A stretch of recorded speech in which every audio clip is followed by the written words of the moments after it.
All right, so it is time. We are finally here. We are ready to begin to map your customer journey. I am so excited about this particular part. Everything that we've been doing has been leading up to this, and everything that we will do moving forward in this particular training, and basically anything else that you do, from a marketing perspective, will be some type of derivative work from mapping the customer journey. Because what are we really doing? We're mapping the customer journey. We are documenting the process by which absolute strangers become aware of your brand's existence, begin to interact with it, ultimately become a customer, make a purchase, expand, and then hopefully begin to refer. We are mapping the entirety of the customer journey from moment one until hopefully moment infinity, right? So this is a big moment. And we said it before, you cannot optimize what you do not document.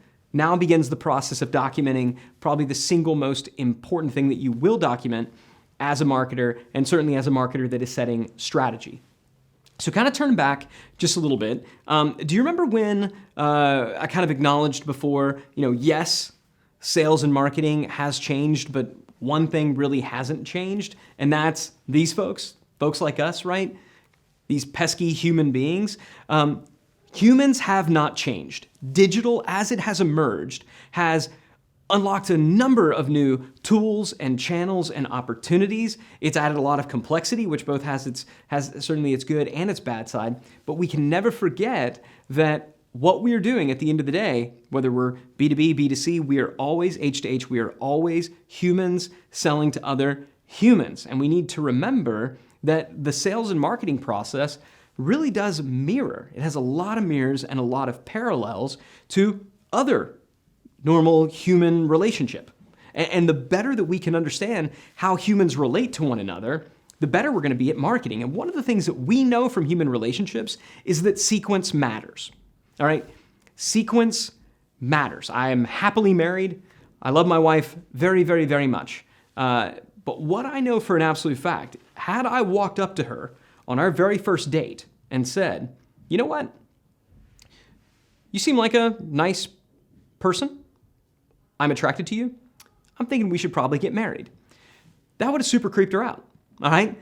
Proposing marriage on a first date absolutely would have been the wrong thing to do with my wife. Now, I'm not going to say that, hey, if you tried that and it worked for you, great. There's also people who win the lottery and get rich that way. I'm just not suggesting it's a business model, all right? Just because it's worked once or twice does not make it a business model. And when it comes to human relationships, generally people date before they get married.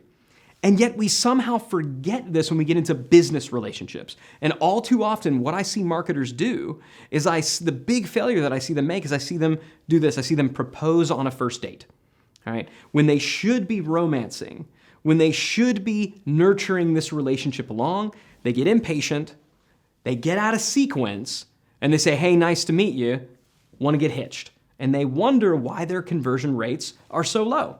I submit to you, there's a good chance as a marketer, if what you're doing is not working, it's not because your product or service isn't great. Probably your product or service is fine, may even be exceptional. That's not the problem. It also likely the problem is not with your messaging, especially if you went through the process that we've already covered. If you truly taken the time to know your customer, to understand who they are, their challenges, where they want to go, if you've taken the time to, transform and turn that into messaging, right? You got a good product. If you have good messaging and it still isn't working, 9 times out of 10, it comes down to sequence. You are offering the wrong thing at the wrong time. You're moving too quickly. You're proposing marriage on a first date. All right. So what we're seeking to do in documenting and mapping out the customer journey is we're seeking to define what an appropriate, healthy business relationship looks like. Now, I personally think that if we're going to really get into what does an appropriate and healthy business relationship look like, it's also appropriate to ask, what does normal, healthy human relationships look like? How do humans become intimate? And I became kind of fascinated with this question, right? How does human intimacy happen, right? Because if we can understand how humans relate to one another romantically, then surely that can inform and explain more about how humans will relate to one another in a business and a transactional setting. So in really kind of pursuing this question, I found that I was not the only one who asked it. Thankfully, somebody way smarter than me by the name of Desmond Morris, he's a zoologist, he also asked the same question. How does human intimacy happen? And he answered it in an entire book called Intimate Behavior. Now, I'm not going to describe the book to you here, but essentially what he did is he studied the human animal. And he said, what are the stages through which human beings become intimate? And what was fascinating is he found it happens in 12 stages. All right, the 12 stages of human intimacy. And they are as follows. Number one, eye to body. Okay, so as a human, I notice another human. I see them and I'm, either attracted to them or not. If I am attracted, then I want to make eye contact. All right, so I became aware. Now we're beginning to engage. We've got eye to eye, voice to voice. We're having a conversation. Hand to hand, we're shaking hands. Arm to shoulder, right? If you've ever seen politicians do this, they're going for the handshake and then come up for the shoulder, right? Increasing that intimacy, taking it up another level. Then we've got arm to waist or back. What are we talking about here? Of course, a hug. By the way, this is really important, kind of a bit of an aside, but I'm going to pause for just a minute. If you're the kind of person who walks up to total strangers that you don't know and give them a hug, you should know you're freaking people out. And the reason I can say this is because you're skipping a couple of steps. You're basically going eye to body, eye to eye, hey, how's it going? And then coming up and giving them a big old hug. You're skipping some steps. Now I'm going to come back to that in just a little bit because fortunately for you, you're not skipping so many of them that you're, truly freaking people out. So eye to body, eye to eye, voice to voice, hand to hand, arm to shoulder, arm to waist or back. Then we get mouth to mouth, going in for a kiss. Hand to head. Interesting. Again, has nothing to do with marketing. I just find it fascinating that touching somebody on the head or face is actually more intimate than a kiss. But think about how creepy it would be if somebody you did not know walked up to you and just touched your face. Grabbed your head. Super freaky out. What Desmond Morris actually found is that when two people go in to kiss, they actually go in, their lips touch, and then a hand will go up near the face. Interesting. Then we've got hand to body, mouth to body, hand to, you get the idea, and then finally, bow chicka wow wow. Now, again, I want to try to keep this fairly PG-13, but I do think that it's fascinating that as human beings, this is the way that intimacy happens. He observed this in enough times, in enough different situations across varying cultures, that these are the 12 stages of intimacy. And he observed this in lots of different settings. And what I thought was most fascinating about this, so the 12 stages in and of themselves are pretty fascinating. They're pretty interesting. But when you see it, you kind of think, okay, that sort of makes sense. Here's the part that I found the most fascinating. With the 12 stages themselves, what Desmond Morris discovered is that the rate of progression through the 12 stages did not in and of itself determine success. Okay, the rate of progression through the 12 stages did not in and of itself determine success. What do I mean by that? I simply mean this. You could have a couple in one night that could go through all 12 stages and both of them go, that was pretty good. Conversely, you could have another couple that took literally years to go through all 12 of these stages. They moved very, very slowly and both of them could say, okay, that was good. That was fine. The rate of progression in and of itself did not determine, was this a successful, intimate relationship? Here's what was. Did you skip a step? And specifically, did you skip more than 2? As human beings, we will forgive somebody for skipping a step, okay? This is where huggers, you're generally okay. All right, if you're a hugger, you'll usually voice to voice, you're at least talking to them and then you kind of go in for a hug. Or if you're the kind of person where you shake the hand and then you go in for the hug, again, you kind of maybe sort of skipped the arm to shoulder. As humans, we let that pass. If you skip more than 2, however, this is when we begin to feel really uncomfortable. This is when we can almost begin to feel assaulted, all right? And so this is when the relationship and the intimacy is violated and it breaks down. And I thought that was so informative because what it says to me is that if this is how humans react in an intimate setting, there are going to be similar parallels that are going to come over in a business setting. So if we know that it's not about how quickly you go through, then what that means is that our sales cycles could probably be shorter than they are. But we don't get our sales cycle shorter by skipping steps. You cannot skip steps.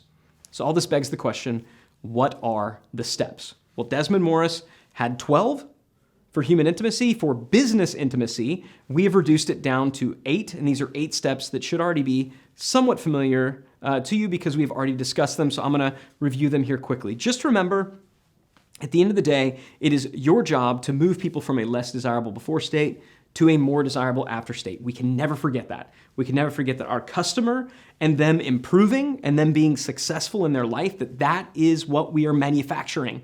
Okay, as marketers, we are not simply here to generate awareness. We're not simply here to generate leads. We're not simply here to make more money. We are here to produce more successful customers. How do we do that? We need to own the entirety of the journey. Hopefully this is sounding familiar. So what is the journey? Again, Desmond Morris had 12 steps. We've got 8. We're not trying to get people naked. So what are the 8 steps? Step number 1, awareness. All right, so we're gonna think back to Desmond Morris. This is eye to body. This is eye to eye, becoming aware.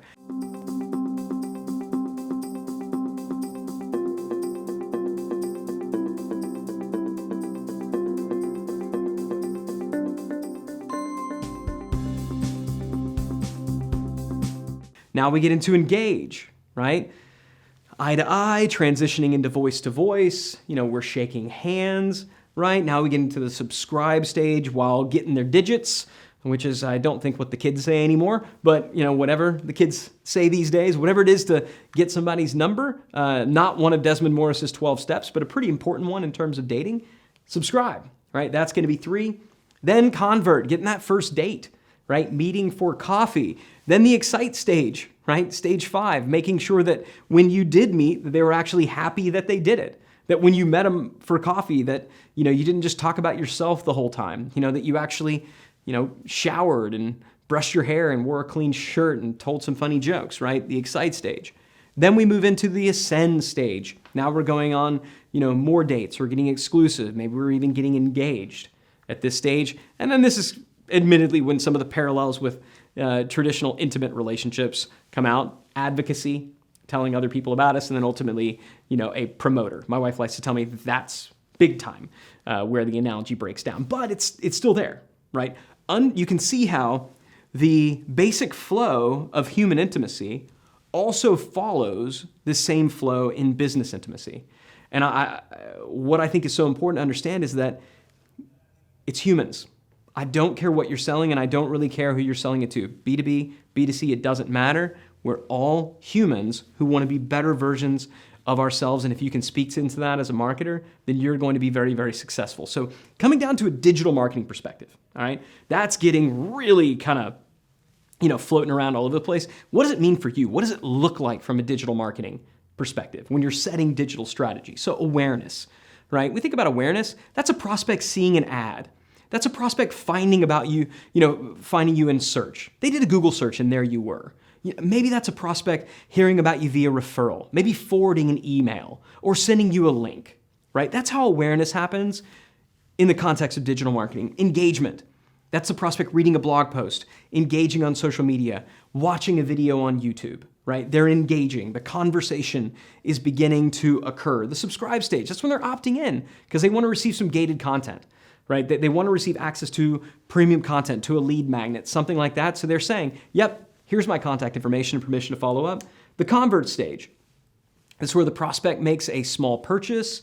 It's where they're scheduling a demo, right? So in traditional business terms, maybe this is a loss leader, right? But this is that first date, right? This is when they're making that micro commitment of time, making that micro commitment of money. We'll come back here because this stage right here, this step out of all of them, probably the most important. The excite stage, this is when they get actual value from the initial transaction. This is when they have that aha moment. You've experienced this as a consumer, right? You've experienced this before where you buy something and you download it and you begin using it and you're like, thank you. This actually does what it said it was going to do. And you're just in. You're a customer for life when that happens. That's when we ultimately now are at a point where we can make our core offer. What's that kind of core flagship? That's when we can, offer some upsells. It's when we can really drive, retention and expansion, scale of that customer value, right? So it's not merely about acquiring customers, it's about maximizing customer value. We'll come back to that. And then from the advocate perspective, this is when they're so happy and they're so successful, they give you a testimonial. They write in and they say thank you. And now you have the ability to leverage this customer story to generate more engagement. And then hopefully some of these advocates now begin to be your affiliate. They are your referral partner. They love your brand so much that they tell other people about it. And they may do this in a formal way where they're earning a commission, or they may just do it because they love the brand. But this is the way that the customer journey flows in the context of digital marketing.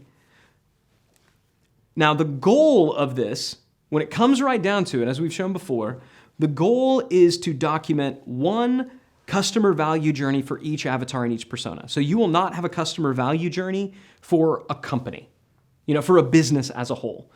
You need to document one customer value journey per persona. So what I want you to do, and kind of as a way of closing out this lesson, I want you to pick one. Pick one persona, one avatar, one customer type, one customer segment that you most want to serve, and I want you to have that exact customer in mind as we progress through the rest of this training. You will eventually come back and repeat this process with all of your personas. You may have 2, 3, you may have up to a dozen, depending on how many different groups and micro groups that you serve, but for now, one. All right, I want you to pick one. And once you have picked that one, then you are ready to begin mapping your customer journey. So let's get started.